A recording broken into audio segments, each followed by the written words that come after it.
Her small, shaking hands gripped the ink-covered skin of his forearm, her tears soaking into the silk of his $1,000 suit. The upscale restaurant, usually filled with the hushed whispers of Seoul's elite, fell into a deafening silence. "Please, they're beating my mama.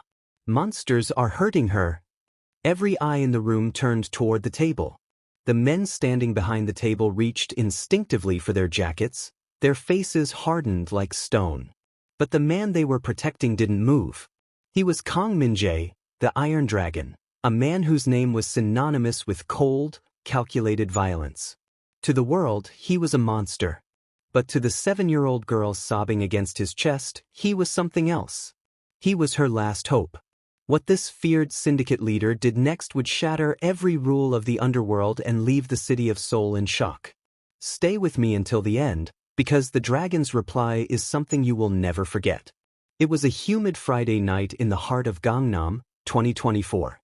Inside the Gilded Lily, the air smelled of expensive Wagyu and aged whiskey.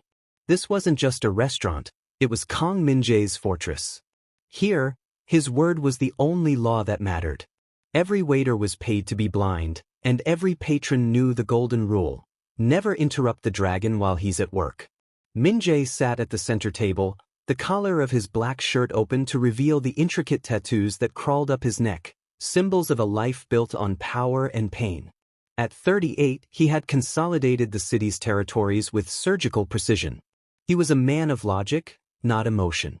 Sentiment, he often told his lieutenants, was a luxury that got men killed.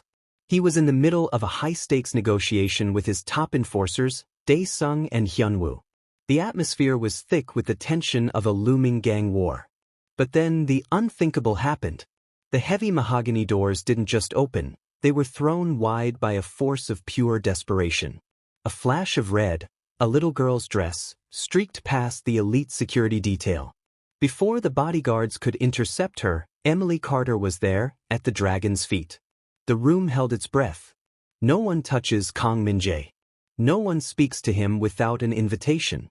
But as Emily looked up with tear-streaked eyes and begged for her mother's life, a crack formed in Min-jae's armor. He didn't see a nuisance, he saw a ghost from his own past, a memory of a mother he once failed to save. Slowly, the most dangerous man in the city did the one thing no one expected. He leaned down, tucked a stray hair behind the girl's ear, and spoke 4 words that would change everything. "I'm on my way." The silence in the Gilded Lily was absolute, the kind of heavy, suffocating quiet that precedes a storm. Kang Min-jae sat perfectly still, his heart hammering against his ribs in a rhythm he hadn't felt in 30 years. He looked down at the small girl clinging to his hand, her knuckles white with the effort of holding on to him. In the harsh, crystalline light of the chandeliers, her eyes were wide, wet pools of terror, but it was her voice that had truly paralyzed him. When she had cried out for her mother, she hadn't just screamed. She had whimpered a specific, desperate plea that echoed a ghost from 1994. "Please help us." For a fleeting, dizzying second, the upscale restaurant vanished. The scent of expensive jasmine and Wagyu was replaced by the metallic tang of blood and the smell of cheap coal smoke in a rain-slicked alleyway in Busan. Min-jae wasn't a syndicate leader in a $3,000 suit, he was an 8-year-old boy again, hiding behind a rusted dumpster, watching men in dark jackets drag his mother away. He remembered the feeling of his own small fingernails digging into his palms until they bled, the sheer, crushing weight of his own powerlessness. He had stood there, frozen, as she looked back at him one last time, her lips moving in a silent prayer for him to run. "Sir?"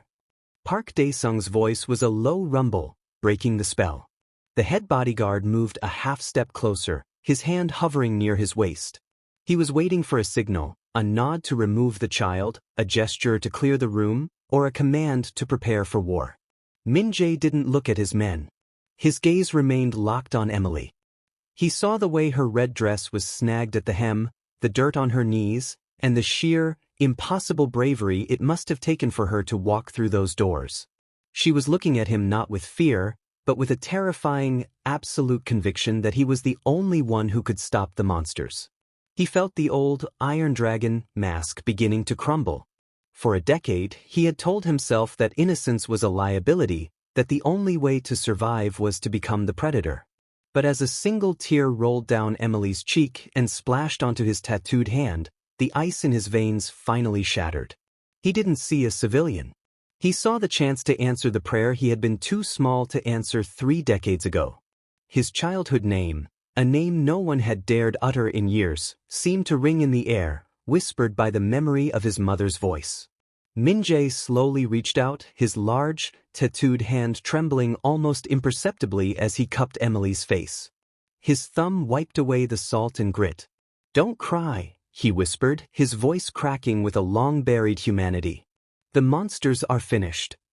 The journey had begun in a cramped, shadow-choked apartment where the air was thick with the scent of metallic copper and the sound of heavy, rhythmic thuds. Emily had watched from the sliver of a closet door as the monsters kicked her mother, their polished shoes gleaming under the flickering light of a single bare bulb.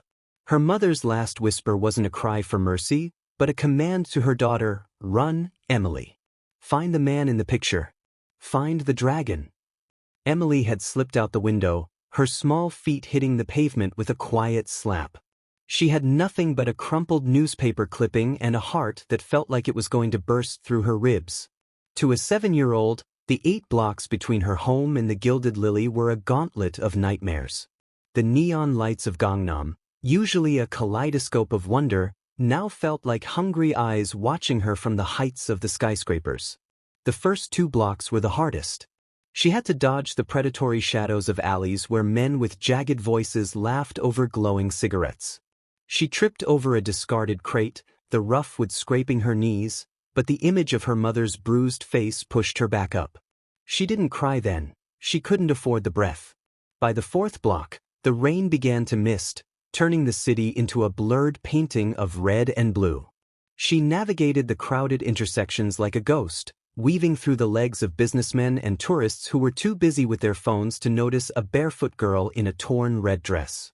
She passed a police station, its blue lights pulsing, but she remembered her mother's warning. "The police take too long. You need someone who makes the monsters afraid."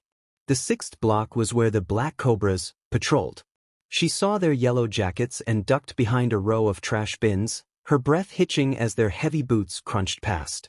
She pressed the newspaper clipping, a photo of Kang Min-jae leaving a court hearing, to her chest.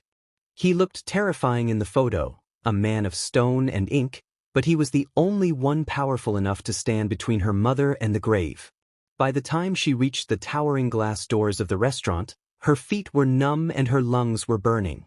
2 massive security guards stood at the entrance, their suits sharp and their expressions lethal. Any other child would have turned back, but Emily didn't see the guards. She saw the finish line. She waited for a group of laughing socialites to enter, and in the flurry of silk and perfume, she stayed low, darting past the guard's peripheral vision like a flickering flame. She ran through the lobby, past the startled hostess, her eyes searching for the man from the paper. And there, at the center of the room, she saw the tattoos. She didn't see a criminal or a syndicate boss. She saw the dragon, and she threw herself at his feet with the last of her strength. Sarah Carter's life had become a series of quiet, desperate calculations. In the dim light of their basement apartment, she would sit at the small wooden table, moving a handful of coins back and forth like chess pieces. Antibiotics for Emily's cough.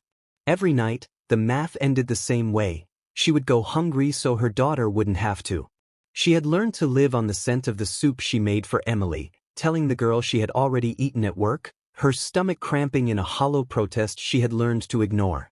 She was a woman built of soft edges and steel nerves, a mother who had once dreamt of opening a bakery but now spent her days scrubbing the floors of office buildings until her hands were raw and bleeding. Her husband's death had left her with nothing but a mountain of hidden debts and a target on her back. He had borrowed from the wrong people, men who didn't care about the widow's grief, only the interest that grew like a cancer every passing hour. For months, Sarah had lived in the shadow of the Black Cobras. She had seen the way the black sedans lingered at the corner when she walked Emily to school. She had felt the cold prickle of eyes on her neck as she hung laundry on the roof. She never told Emily why they had to keep the lights low or why they played the quiet game whenever a heavy footstep echoed in the hallway. She turned their poverty into a series of adventures, weaving stories of knights and dragons to mask the sound of her own muffled sobs at night. But the shadows were closing in. The monsters no longer stayed at the corner. They were knocking on the door, their voices low and jagged, promising a violence that Sarah knew she couldn't hide forever. She had sold her wedding ring, her mother's locket, and even the small television Emily loved, anything to buy one more week of peace. Yet, as she looked at Emily's thin face, Sarah realized she was fighting a war she couldn't win alone. She was a single candle trying to hold back an ocean of darkness. She had kept a single newspaper clipping hidden under the floorboards, a picture of a man with tattoos and a face like a mountain. She didn't know if he was a savior or a different kind of monster, but as the door to their apartment was finally kicked off its hinges that rainy evening, she realized he was the only power in soul big enough to cast a shadow longer than the men who were about to break her. As the first blow landed, her only thought was of the girl she had pushed through the window. She had sacrificed her pride, her health, and now her safety, praying that the dragon would see in her daughter what she had spent 7 years protecting, a spark of light that deserved to live. In the sterile, neon-lit offices of the Black Cobras, Han-suk reclined in his leather chair, watching the surveillance footage of Sarah Carter's apartment with the predatory patience of a spider. He didn't care about the few million her husband had owed. To a man of his ambition, that was pocket change. To Han-suk, Sarah wasn't a debtor, she was a tactical detonator. He knew the history of the Iron Dragon better than Min-jae realized. He knew about the tragedy in Busan, the mother left unprotected, and the deep-seated guilt that Min-jae masked with cold aggression. Han-suk's plan was a masterpiece of psychological warfare. He would target a woman who mirrored Min-jae's greatest failure, pushing the syndicate leader into an emotional frenzy that would lead to a sloppy, uncalculated war. Keep the pressure high. Han-suk had commanded his enforcers, his eyes glinting with a cruel intelligence. I want her terrified. I want her screams to reach the gilded lily. Let the dragon believe he's having a second chance to be a hero, and when he moves to save her, we'll be waiting in the tall grass to cut him down. The debt had been carefully manipulated, the interest inflated until it was an impossible mountain. Han-suk had ensured that every other avenue of help for Sarah was blocked, isolating her until she was forced to look toward the underworld for a savior. He had even planted the newspaper clipping for Emily to find, a trail of breadcrumbs leading the innocent straight to the dragon's den. It was a debt of blood, designed to be paid in the currency of Min-jae's legacy. Han-suk wanted a war, and he knew that the only way to bait a man who claimed to have no heart was to find the one small, hidden piece of it that still beat for a mother's safety. As the reports came in that a little girl in a red dress had entered the restaurant, Han-suk poured a glass of celebratory cognac. The bait had been taken.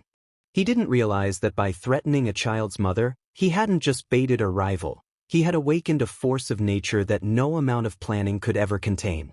The heavy silence in the restaurant was broken only by the ragged, hitched breathing of the small girl in red.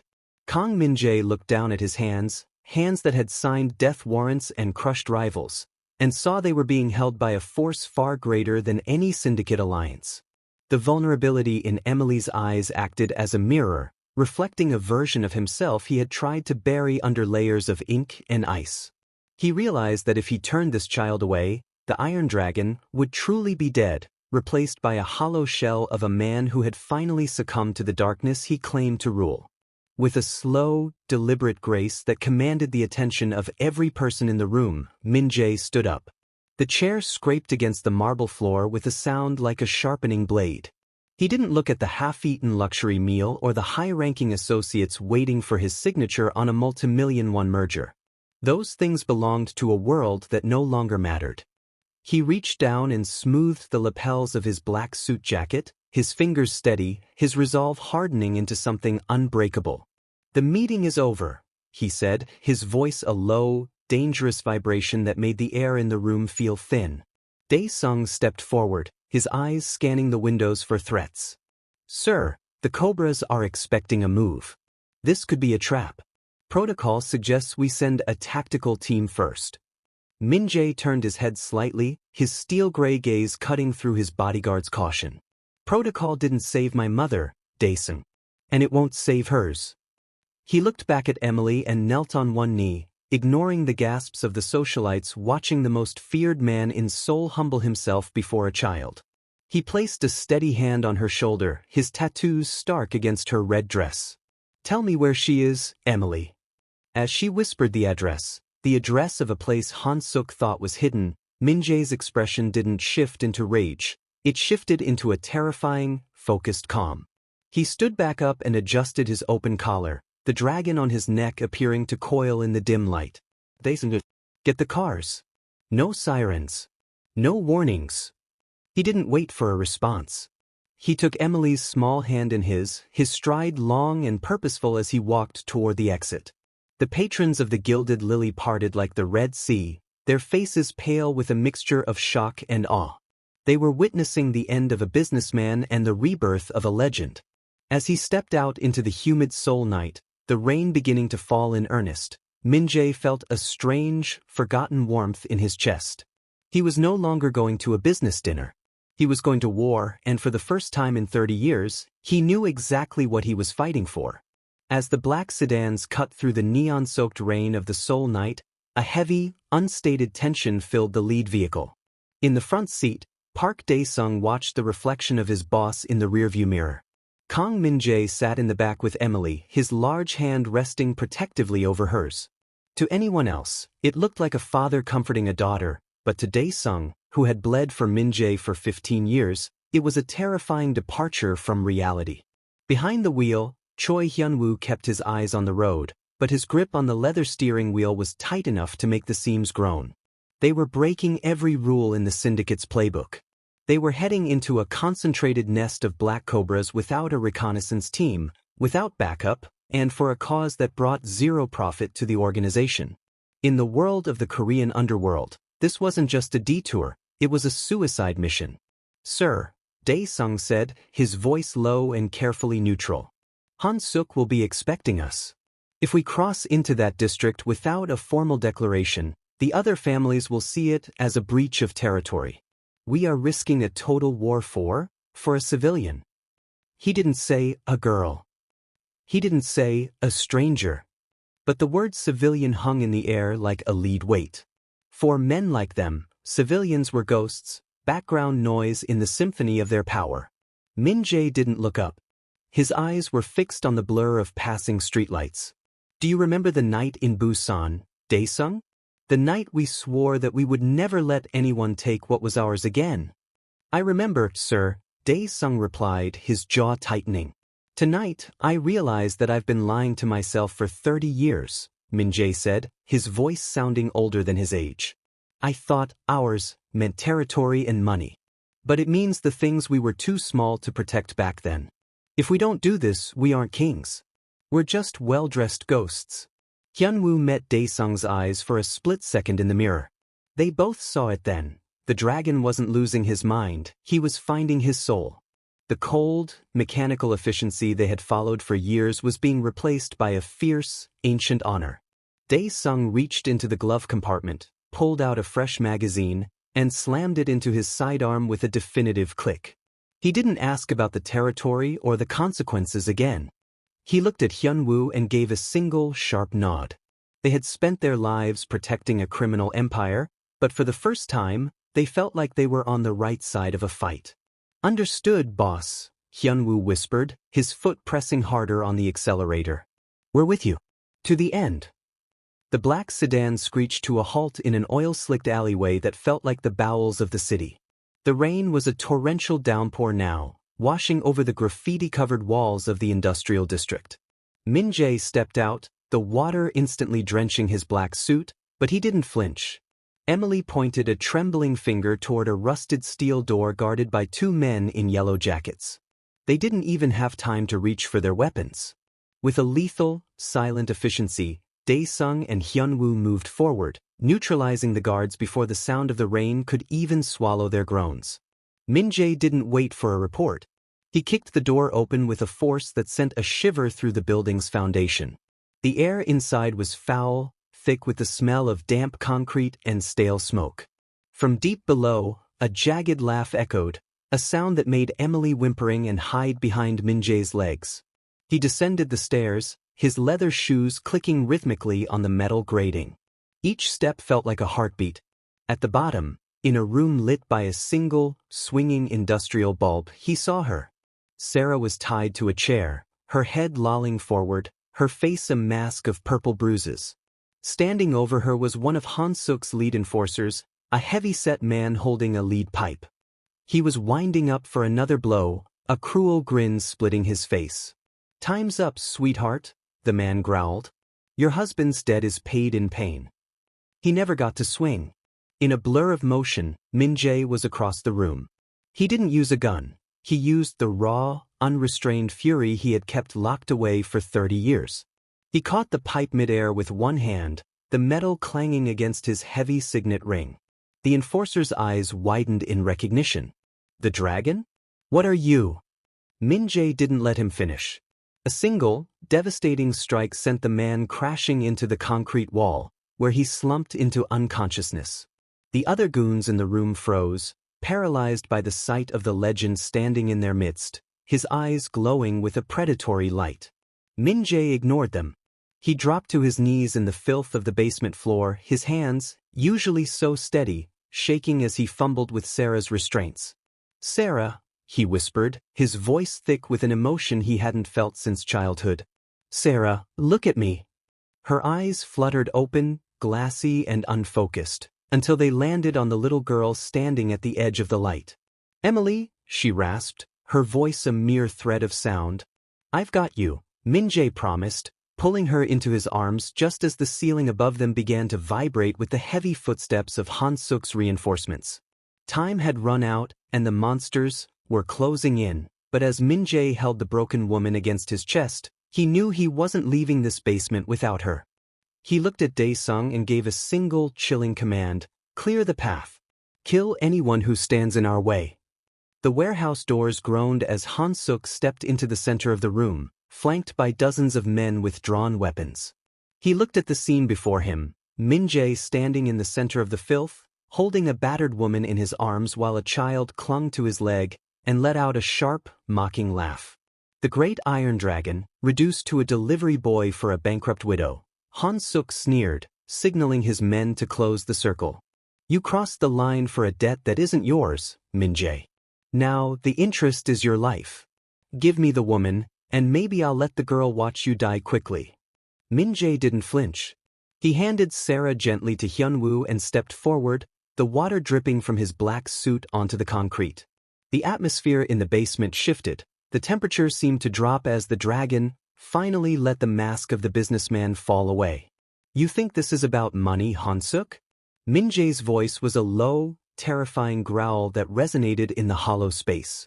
"You think you can use the blood of mothers and the tears of children as currency? You've forgotten the most basic rule of our world. We are monsters so that others don't have to be. But you are just a parasite." Min-jae reached into his pocket, not for a gun, but for his phone. He pressed a single button. Suddenly, the tablets and phones in the hands of Han-suk's lieutenants began to chime. One by one, their faces went pale. Min-jae hadn't just come here with his fists, he had come with the weight of his entire empire. In the 10 minutes since he had entered the building, his hackers had liquidated Han-suk's offshore accounts, leaked his private ledgers to the authorities, and sent the locations of his hidden warehouses to every rival gang in the city. "Your debt collection ring is gone," Min-jae said, stepping into Han-suk's personal space, ignoring the gun pressed against his chest. "Your men are currently watching their bank balances hit zero. You have no empire left to hide behind." Han-suk's hand trembled. He looked around and saw his own men lowering their weapons, realizing they were protecting a man who could no longer pay them. "You want the price of peace?" Min-jae whispered, his eyes burning with a cold, righteous fire. He leaned in close to Han-suk's ear. "The price is that you disappear. If I ever see your shadow near a mother or a child again, I won't take your money. I'll take everything you are." Min-jae didn't fire a shot. He watched as Han-suk, now a man with nothing, collapsed to his knees in the mud. The Iron Dragon turned his back on his broken rival, walking towards Sarah and Emily. He had cleared the debt with the only currency Han-suk understood: absolute, overwhelming loss. As they ascended the stairs toward the rain-slick street, Min-jae felt the weight of 30 years of guilt finally begin to lift. The price of peace was high, but for the first time in his life, he felt truly wealthy. 6 months later, the cherry blossoms of Seoul were in full bloom, drifting through the air like soft pink snow. In the quiet corner of a neighborhood park, far removed from the cold marble and hushed conspiracies of the gilded lily, a man sat alone on a simple wooden bench. He wore a casual linen shirt, the sleeves rolled up just enough to hint at the intricate dragon tattoos that still marked his skin, though the fire in his eyes had been replaced by a steady, quiet warmth. Kang Min-jae was no longer looking over his shoulder. His phone, once a tether to a world of violence and demands, sat forgotten in his pocket.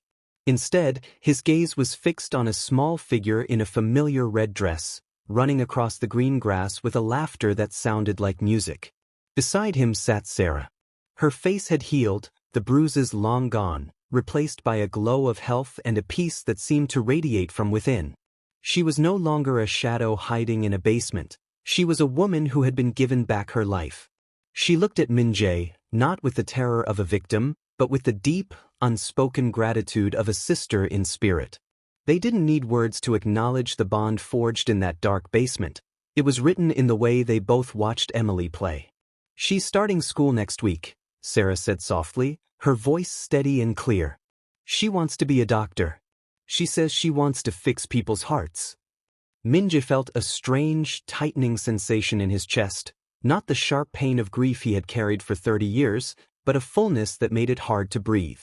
"She has the strength for it," he replied, his voice a low, gentle rumble.